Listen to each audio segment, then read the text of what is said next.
Two firefighters step off the same rig, at the same address, at the same fire. One of them sees a problem. The other one sees a catastrophe. Same building, same smoke, same information. The difference between those two men is not courage, and it's not years on the job. It's something much smaller than that, and it can be trained.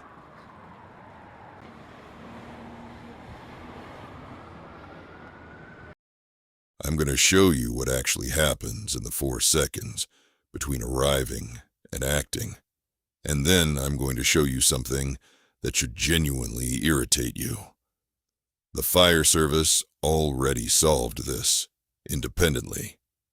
About 2,000 years after a crippled Roman slave wrote the solution down. You already use it every single shift. You just call it something else. Start with what panic actually is, because the fire service describes it wrong. We treat panic like a character defect. The guy who froze is weak. The guy who freelanced is a cowboy. Both of those are verdicts on a person, and both of them are useless, because they don't tell you how to be different next time. Here's what's actually happening. Something arrives in front of you. A smoke condition, a sound, a color you don't like. That arrival is involuntary. You do not choose it. You cannot stop it, and it lands in you before any thought does. The Stoics called that an impression, and then, a fraction of a second later, you do something with it. You attach a judgment. That's bad. We're losing this. Someone's gonna get hurt. Both firefighters on that sidewalk got the same impression.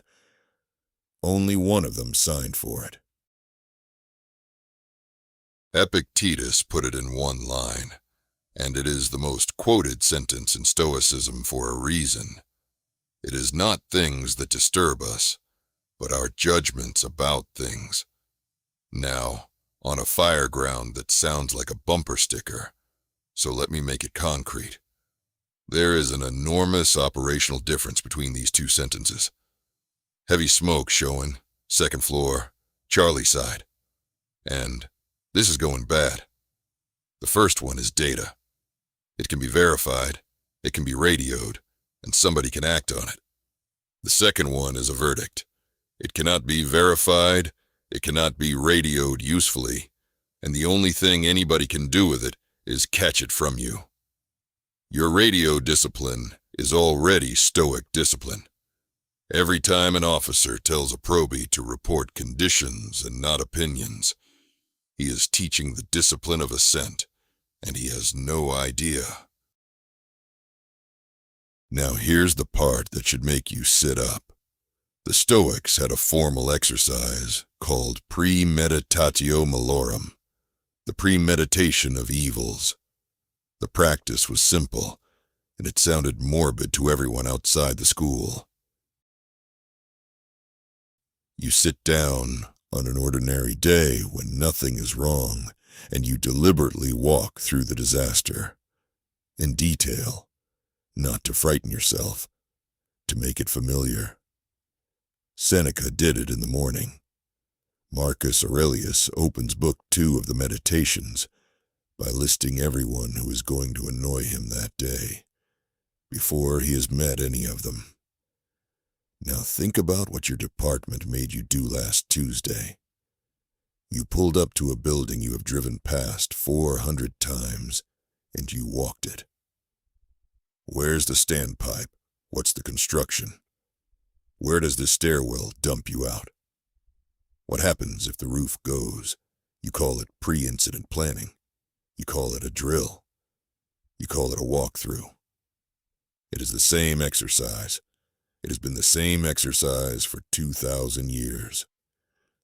You have been doing Stoic practice your entire career, and nobody ever told you the name of it. And it isn't the only one. The single most famous idea in Stoicism is the dichotomy of control. Some things are up to us. Most things are not. Wisdom is knowing, immediately and without argument, which pile you're standing in. So look at what you do in the first 90 seconds on scene. Construction type, occupancy, smoke conditions, exposures, resources en route, water supply. Every single line on that list is either a fact you can verify or a resource you can count. There is no box on the size up for how you feel about it.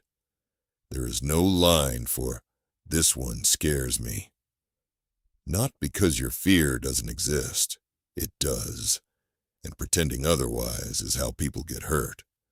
But because the size up is deliberately constructed to sort the world into what is and what you'd prefer.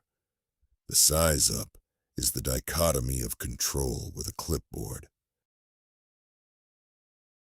So here's what to actually do with this. 3 things, and you can start tonight. 1. On scene, say the fact out loud before you form the verdict. Conditions, not conclusions. This is not a mindset exercise, it's radio discipline. And the reason it calms you down is that it forces you to describe a world you can act on. 2. Rehearse the bad version in quarters. Not the good version. You already daydream about the good version. Pick 1 call type per shift and walk it through going wrong. The mayday, the collapse, the one where you're short 2 people, 10 minutes. Out loud with your crew is better than in your head. 3. Run your own review afterward. Not the department's after action. Yours. 3 questions, written down. What did I get right? What did I get wrong? What will I do differently? Seneca did exactly this every night before sleep, for decades, and described it as examining the whole of his day. 10 minutes, written. Then it's closed. That last part matters. A review has a door on it. Lying awake rerunning the call doesn't.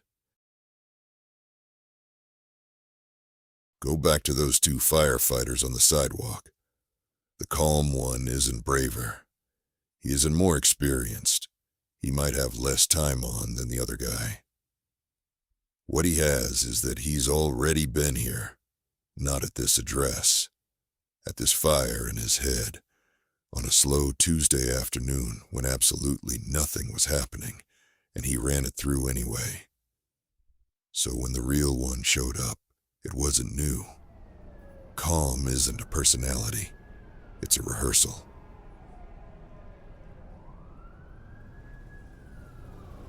If that landed, there's a whole series on this channel about what the fire service figured out on its own and never named. Subscribe, and I'll see you on the next one.